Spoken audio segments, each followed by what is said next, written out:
Good evening बच्चों, कैसे हैं आप सभी। बेटे जैसा कि आज सब हमने बोला था, कल तो क्लास नहीं हो पाई थी, सैटरडे को भी नहीं हुआ था, संडे ऑफ था, लेकिन आज हम लोग एक नए कंसेप्ट की बेटा शुरुआत करेंगे। कंसेप्ट का नाम है, हालांकि इसमें बहुत वाइटल रोल है इसका, इस कंसेप्ट का अभी हम आपको बोल रहे हैं कि क्या है।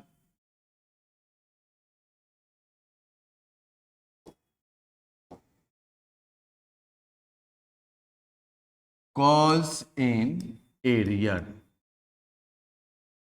चलो बेटा, सबसे पहले बेटा हम लोग समझेंगे कि ये कॉल्स इन एरियर है क्या। तो आओ बेटा पहले हम लोग इस पे प्रकाश डालते हैं, फिर आगे हम इसकी जर्नल एंट्रियां सीखेंगे, अकाउंटिंग ट्रीटमेंट सीखेंगे।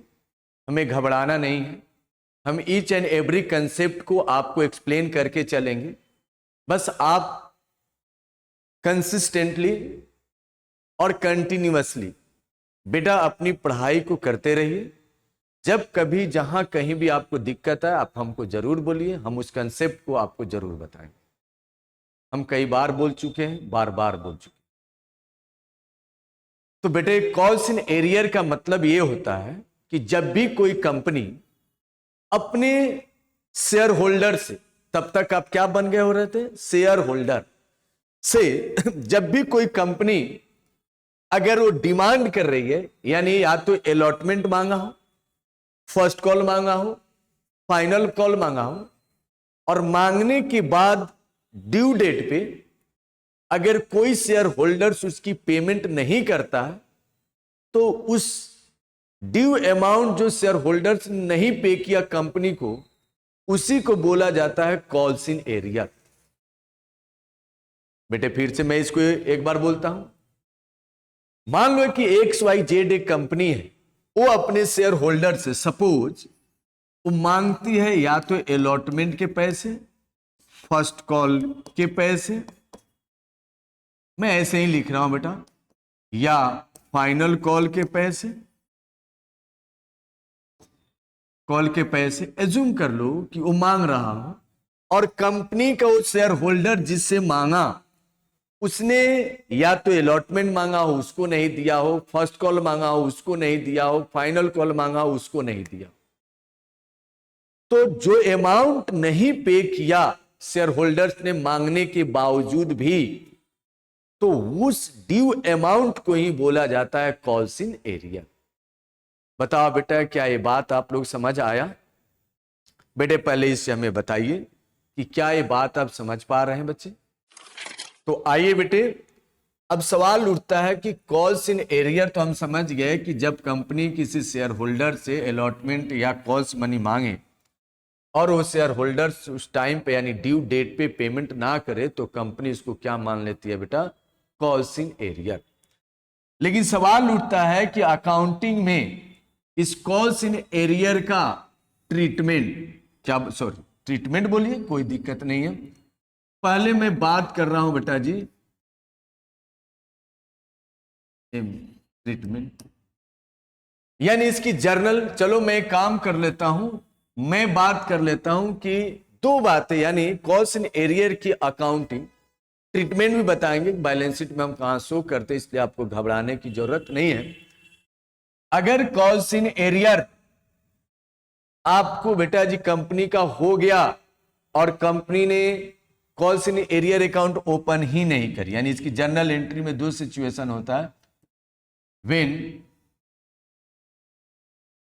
when calls in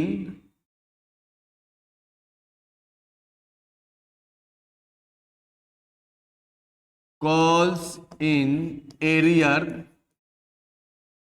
account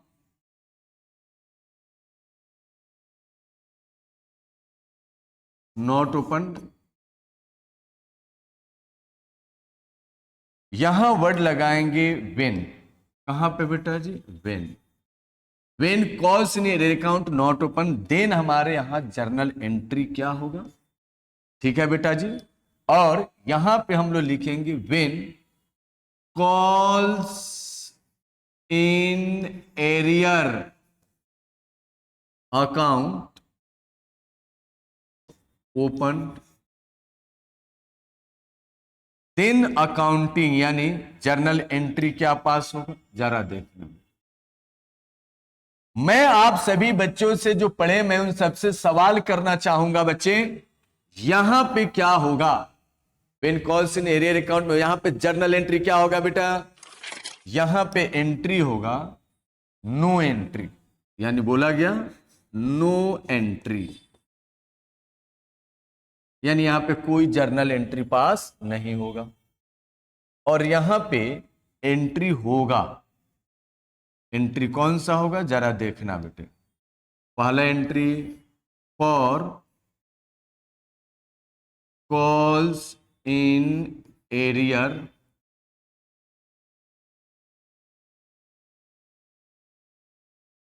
तो लिखोगे बेटे, यानी जर्नल बनेगा कॉल इन एरियर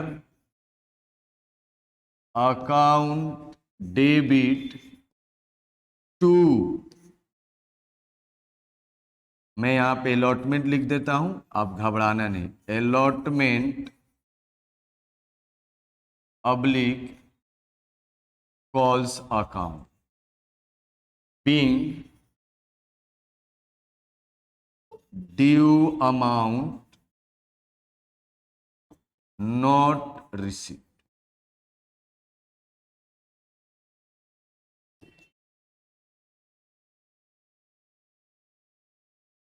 हाजी बेटे, दूसरा एंट्री बनता है for calls in arrear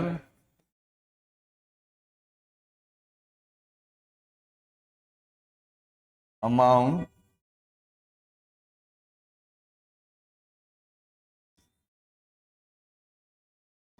receive,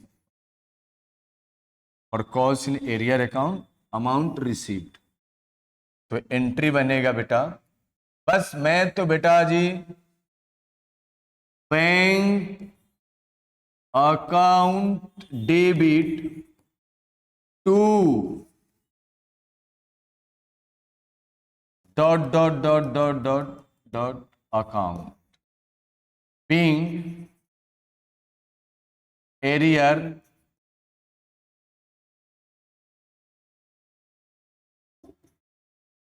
arrear amount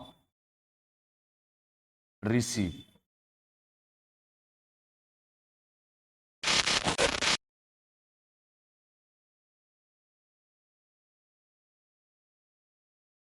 to calls in arrear account, clear है बच्चों?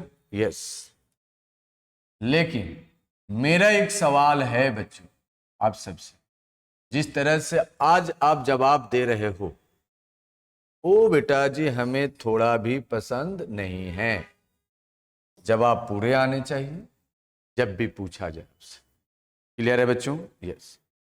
चलिए अब मैं इसकी बैलेंस शीट में इसका क्या ट्रीटमेंट होगा मैं चाहता हूं कि वो भी देख लीजिए, बैलेंस शीट में इसकी ट्रीटमेंट कहां होगी। तो आओ बेटा पहले मैं एक काम करता हूं, एक बैलेंस शीट ड्रॉ करता हूं, क्योंकि अलग पेज पे ही करना पड़ेगा हमें। रीजन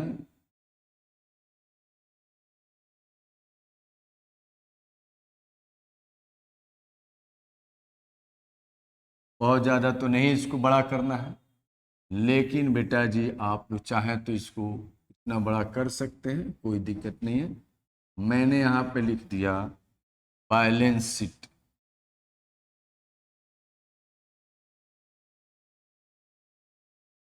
और लिखा बेटा यहाँ पे as on dot dot dot dot yes, और आपको ये भी लिखना है पार्टिकुलर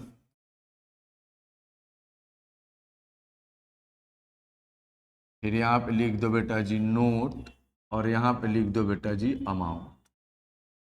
यहाँ आपको लिखना है बेटे इक्विटी एंड लाइबिलिटी, क्या लिखना है बेटा? Equity and equity and liabilities ठीक है बेटे, और उसमें लिखना आपको शेयर होल्डर्स फंड। क्या लिखना है बेटा? Share holders fund. अगर मैं आप लोग से एक बात करूं बेटे, अगर आप बताने की स्थिति में हो तो एक ए भी लिखेंगे बेटा, शेयर कैपिटल, और नोट नंबर रहेगा 1। कोई है बेटा आप में से माई कलाल जो ये बता दे बच्चों कि आखिर इसको हम शो कहां करेंगे? मैं चाहता हूं कि बच्चे आंसर दे। मैं हूं ना, चलो बेटा जी, बेटा मैं हूं ना कह तो दिए, लेकिन कम से कम आगे तो लिखते बेटा। चलिए लिखिए यहां पे नोट 1, और हमें इसको देख लिखना है शेयर कैपिटल। नोट नंबर 1 में हमें क्या दिखाना है? Share capital. क्लियर है बच्चों? यस। अमाउंट है, यहां सबसे पहले आपको लिखना है ऑथोराइज्ड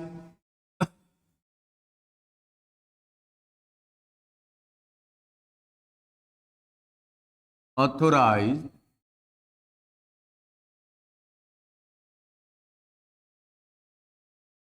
आप ऑथोराइज शेयर कैपिटल भी लिख सकते हैं, ऑथोराइज कैपिटल भी लिख सकते हैं। क्लियर है बेटा जी? यस। और यहां पे रहेगा dot dot dot dot shares of rupees dot dot. मैं कितना लिखूं बेटा? अब एक का फेस वैल्यू कितना होगा? ईच। तो उतने ही ना लिखेंगे, इसलिए कुछ भी लिखना यहाँ उचित नहीं है, जो मैं सोचता हूं। ये बात होगी। दूसरा, इशूड शेयर कैपिटल। जो बच्चे समझ रहे हो आंसर दें।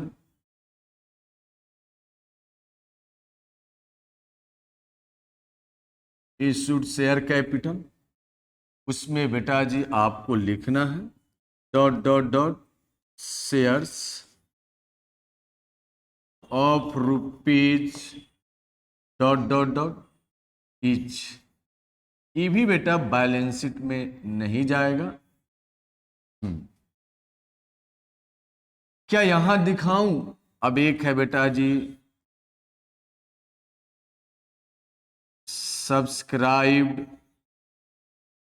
शेयर कैपिटल, और सब्सक्राइब शेयर कैपिटल में है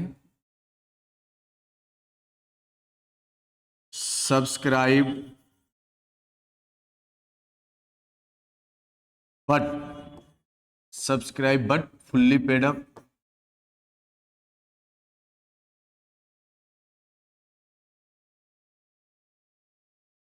है ना?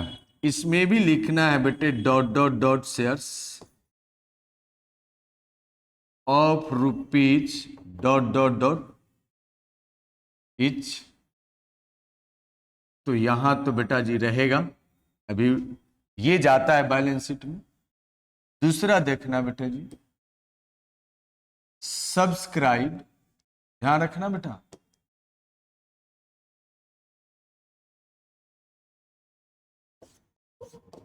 Subscribe but not fully paid up.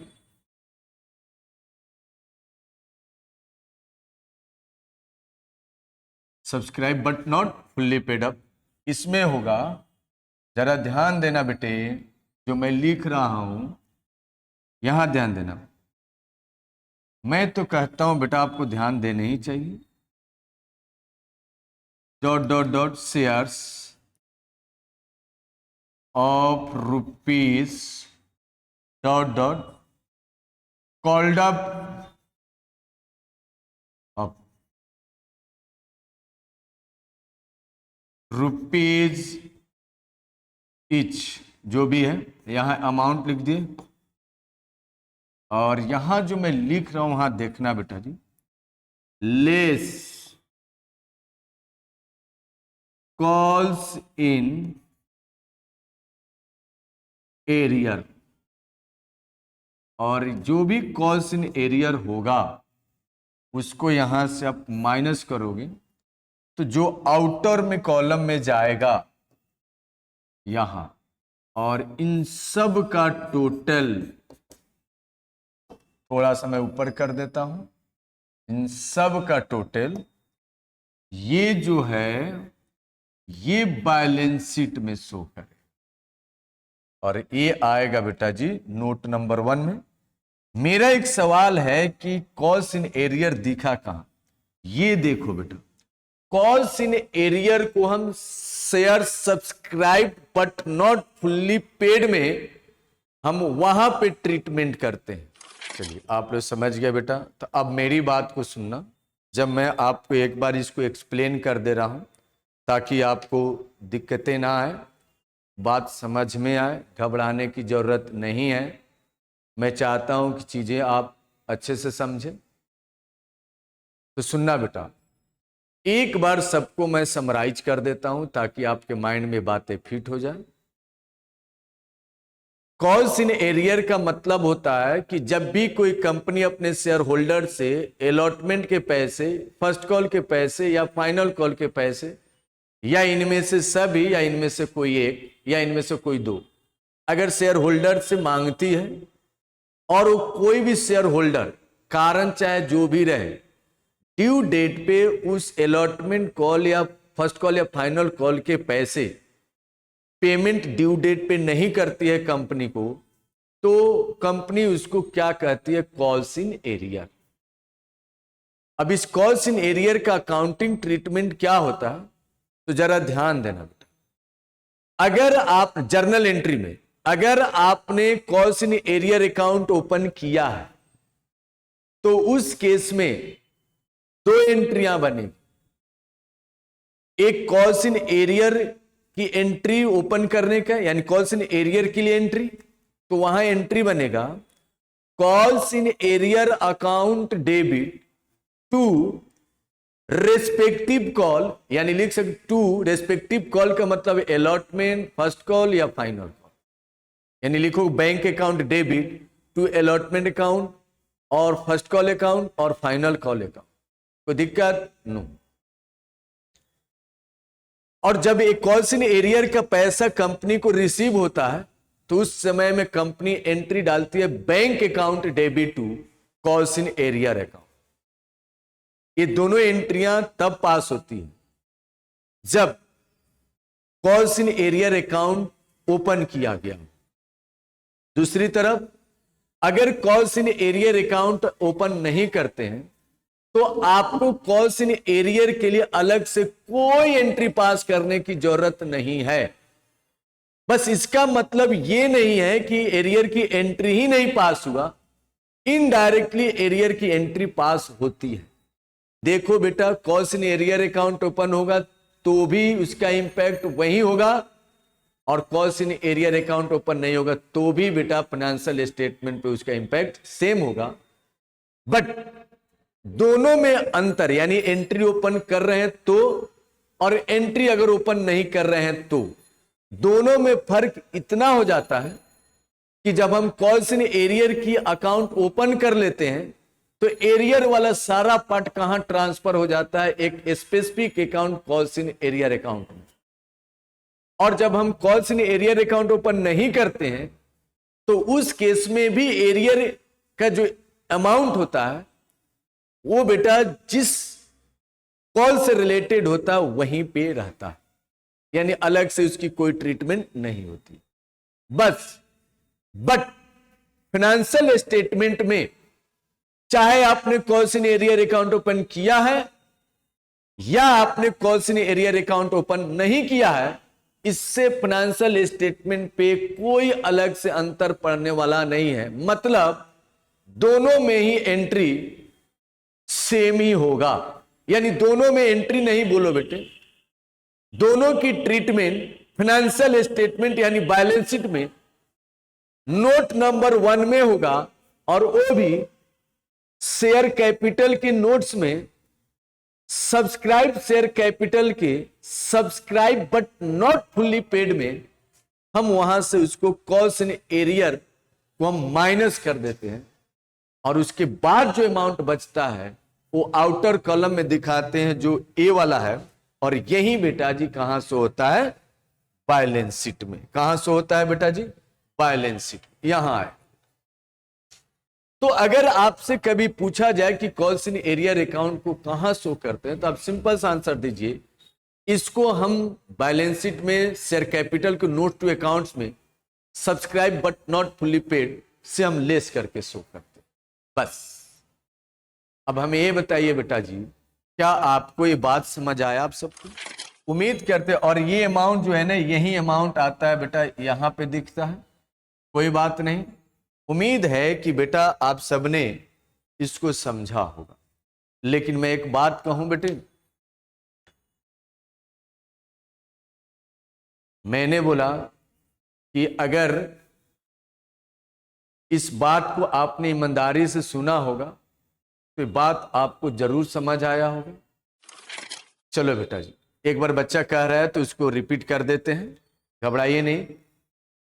चलो बेटा, मैंने बोला कि कॉल्स इन एरियर का मतलब होता है कि जब भी कोई कंपनियां अपने शेयर होल्डर से अलॉटमेंट के पैसे या फर्स्ट कॉल के पैसे या फाइनल कॉल के पैसे मांगती है, और अगर शेयर होल्डर कंपनी को ड्यू डेट पे, यानी ड्यू डेट का जो टाइम दिया उस पे पे नहीं करती है, तो कंपनी उसको कॉल्स इन एरियर बोलती है। इसकी अकाउंटिंग ट्रीटमेंट क्या होगा, तो बोला गया कि सबसे पहले इसकी जर्नल एंट्री दो तरीके से होती है। एक तो कोई कुछ कंपनियां हैं जो calls in arrear account open कर लेती है और एरियर की सारे अमाउंट को एक स्पेसिफिक अकाउंट में ट्रांसफर कर देती है, जिसको हम बोलते हैं कॉल्स इन एरियर अकाउंट। तो अगर कंपनी ने calls in arrear account open किया है तो जितनी भी एरियर है उसको कॉल्स इन एरियर अकाउंट में ट्रांसफर किया जाता है, और उसकी एंट्री बनती है calls in arrear account debit to respective calls, या लिख सकते हो टू, मैंने लिखवाया था अलॉटमेंट अब्लिक कॉल्स। क्लियर है बच्चे? अलॉटमेंट का मतलब अगर एरियर अलॉटमेंट में है तो लिखूंगा calls in arrear account debit to allotment. अगर एरियर फर्स्ट कॉल में हुआ है तो लिखूंगा calls in arrear account debit to first call account. अगर एरियर फाइनल कॉल में हुआ है तो मैं लिखूंगा calls in arrear account debit to, मैं लिखूंगा बेटा फाइनल कॉल अकाउंट। अगर तीनों में हुआ तो मैं लिखूंगा calls in arrear account debit to allotment account to first call account to final call account. कोई दिक्कत बेटा जी? नो। दूसरा था कि और calls in arrear account open ना करे तो इसका मतलब ये मत समझना कि हमें एंट्री पास नहीं करना पड़ रहा है, तो कॉल्स इन एरियर का एंट्री ही नहीं हुआ, बट इस बार एरियर का जो अमाउंट है वो अपने रेस्पेक्टिव कॉल के साथ रुका होगा, यानी उसके साथ है। देखने का नजरिया आपका होना चाहिए, जो मैंने क्लियर दिखाया भी है क्लास में। अब इसका बैलेंस शीट में क्या ट्रीटमेंट होगा, बोला गया कि चाहे एरियर अकाउंट ओपन करो या एरियर अकाउंट ओपन ना करो, दोनों ही केस में फाइनेंशियल स्टेटमेंट में यानी बैलेंस शीट में इसकी ट्रीटमेंट कहां होती है, तो बोला गया कि शेयर कैपिटल का जब हम नोट्स बनाते हैं तो शेयर कैपिटल के नोट्स बनाते समय एक ऑथराइज शेयर कैपिटल होता है, उसमें नहीं ट्रीट करते और इशूड में भी नहीं करते। सब्सक्राइब शेयर कैपिटल में करते हैं, कहां पे, सब्सक्राइब शेयर कैपिटल के subscribe but not fully paid में, वहां से हम कॉल्स इन एरियर को हम क्या कर देते हैं बेटा, लेस करके बेटा जो अमाउंट बनता है उसको हम क्या करते हैं बेटा जी, आउटर कॉलम में दिखाते हैं। क्लियर है बच्चे? तो हमने कॉल्स इन एरियर की बात कर ली। अब इसमें बेटा एक आता है कॉल्स इन एडवांस। बेटे देखो, मैं आपको पहले भी कह चुका हूं कि किसी भी कंसेप्ट में दिक्कत आए आप हमको एक बार बताइए, उससे अलग मैं क्लास लूंगा बेटे। ये चूंकि हम प्रैक्टिकल क्वेश्चंस को चेक करना है हमें, टीएस ग्रेवाल का, एनसीईआरटी का, इसलिए मैं चाहता हूं कि हर क्वेश्चन को सॉल्व करने से पहले एक बार हम पीछे की बातें रिकॉल कर ले, ताकि जब हम उसको सॉल्व करें तो आप में से किसी बच्चे को दिक्कत ना आए, या मान लो भूल गए हो या आपको याद नहीं आ रहे, तो मैं चाहता हूं कि आपको याद हो जाए, चीजें समझ आए। जहां दिक्कत है वहां हमें पूछना है, घबराना नहीं है बेटे। आपका काम ये पढ़ना, मेरा काम ये समझाना। अब बोलते हैं कि बेटा टीचर बोलते हैं 1000 बार पूछो, लेकिन पूछने जाओ तो डांट देते। ना बेटे ना, हम डांटते उसको हैं जिससे मैं कई बार पूछता हूं कि बेटे दिक्कत है तो बोलो। अब जब कंसेप्ट पढ़ा रहा हूं, एक बच्चे ने अभी पूछा, उसको मैंने समझाया, अब कंसेप्ट निकल जाएगा, उसके बाद कल होकर के पूछोगे बेटे कि सर एक बार पीछे से एरियर वाला बात बता दीजिए, तो आप बताओ ना बेटे, इतने सारे बच्चों को रोक करके सिर्फ आपको अलग से बेटा पढ़ाया जाए? वैसा भी किया जाएगा, लेकिन आप इच्छुक हो, पढ़ने वाले हो तो जरूर बेटा जी। लेकिन अभी फिलहाल जब क्लास में बैठे हो तो आपका पूरा कंसंट्रेशन अपनी पढ़ाई पे होना चाहिए। बेटे अभी आप घर पे हो, पेरेंट्स के साथ होगे, बहुत बच्चे हैं जो बाहर भी रहते हैं, कभी उनकी एक्सपेक्टेशन को देखो, एक बार उनकी एक्सपेक्टेशन को देखोगे तो आपको मेरी भी एक्सपेक्टेशन आपसे दिख जाए कि मैं भी क्या एक्सपेक्ट करता हूं। हर समाज का व्यक्ति, सिर्फ मैं और आपके पेरेंट्स ही नहीं, समाज का हर वो व्यक्ति बेटे आपसे एक्सपेक्ट कर रहा है कि आप कुछ अच्छा करोगे। इसीलिए आपकी जिम्मेवारी बहुत बड़ा है, और अभी आपकी जिम्मेवारी है कि आप पढ़ाई को ईमानदारी से करें ताकि आपका भविष्य अच्छा हो। भविष्य अच्छा होगा, सब अच्छा हो जाएगा। मेरी बात समझ रहे हैं बेटे? यस। तो अब बेटा मैं आपको एक चीज समझाना चाहता हूं कि कॉल्स इन एडवांस, और कॉल्स इन एडवांस को अगर हम लोग एक बार समझ लें तो हमारे लिए भी बहुत अच्छी बात हो जाए। हमारे लिए के मतलब हम सबके लिए, और कॉल्स इन एडवांस आपके लिए बेटा जी बिल्कुल ही आसान है। अगर मैं इस कॉल्स इन एडवांस की एक बार बात करूं, अगर मैं इस कॉल्स इन एडवांस की एक बार बात करूं, तो क्या आप मुझे बताओगे बेटा कि कॉल्स इन एडवांस अगर बैलेंस शीट में शो करना हो, यानी बैलेंस शीट में कहां दिखाया जाता है? Other current liability. बहुत बढ़िया आंसर। लेकिन अगर मैं आपसे सवाल करूं तो शायद आप में से जितने बच्चों ने आंसर दिया वो सभी दे सकते हैं। बेटा कॉल्स इन एडवांस कब बैलेंस शीट में शो नहीं होता है, ये एक बार हमें बता दो बेटा, ये एक बार मुझे बता दो। बस मैं आपसे उतनी ही सवाल कर रहा हूं कि कॉल्स इन सॉरी बेटा, कॉल्स इन एडवांस कब बैलेंस शीट में शो नहीं होगा, यानी अदर करेंट लायबिलिटी में शो नहीं होगा। कि सर कॉल्स इन एडवांस और कंपनी को मिलता है और वो एडवांस के पैसे during the year he adjust हो जाते हैं, before the preparation of balance sheet, यानी ईयर एंड होने से पहले अगर पूरे के पूरे कॉल्स इन एडवांस के पैसे एडजस्ट हो गए तो हम उसको बैलेंस शीट में शो नहीं करेंगे, क्योंकि वो एडवांस रहा ही नहीं, वो बेटा कॉल के साथ क्या हो गया? एडजस्ट हो गया। बहुत बढ़िया आंसर बेटे, बहुत बढ़िया, शाबाश बेटे शाबाश। आंसर तो ऐसे ही होना चाहिए, क्लैरिटी के साथ। मतलब साफ है कि आप सबको सारी बातें याद है, लेकिन मैं चाहता हूं कि एक बार आपको रिवाइज करा दूं ताकि आपको किसी प्रकार की दिक्कत ना हो। बेटे हम जितनी बार प्रैक्टिकल्स लगाते हैं ना, हमें हर बार उस थ्योरी को, उससे रिलेटेड थ्योरी को याद करना चाहिए, यानी रिकॉल यानी रिवाइज कर लेना चाहिए। और ऐसा करते हुए आप बेटा सॉल्यूशन लगा रहे हो तो मैं दावा कर सकता हूं कि लाइफ में कभी भी आप इस कंसेप्ट को नहीं भूल सकते। भूलते वो है बेटा जो रटते हैं। अगर आप सच में लाइफ में चाहते हो कि चीजें हमेशा याद रहे तो जब जब बेटा जी प्रैक्टिकल क्वेश्चन का सॉल्यूशन बनाना, आप उससे रिलेटेड थ्योरी को माइंड में रिकॉल जरूर करना, और रिकॉल ना आए तो अपनी नोट्स जरूर पढ़ लें। जरूर आपको बेटा जी बहुत दिन तक याद रहेगा, और मैं दावा कर रहा हूं बेटा आप उसको जल्दी नहीं भूल पाओगे। बहुत बढ़िया आंसर बेटे, कितने अच्छे आंसर देते हो आप सभी। यही तो आप सबकी अच्छाई है बेटे कि आप सभी मेहनत करते हो, चीजों को बताते हो, समझने की कोशिश करते हो। ये वो बच्चे हैं बेटा जो पेरेंट्स का रिस्पेक्ट कर रहे हैं, यानी पढ़ रहे हैं तो बेटा मेरी भी रिस्पेक्ट कर रहे हो, पेरेंट्स का भी कर रहे हो। मां बाप की उम्मीद पे बेटा जी खरा उतरोगे, यानी मतलब ये है कि सही जा रहे हो। चलो बेटा, और मैं उम्मीद करता हूं कि आप सब मेरी बात को समझ रहे हैं। आज के लिए बेटा इतना ही है। भारत माता की जय।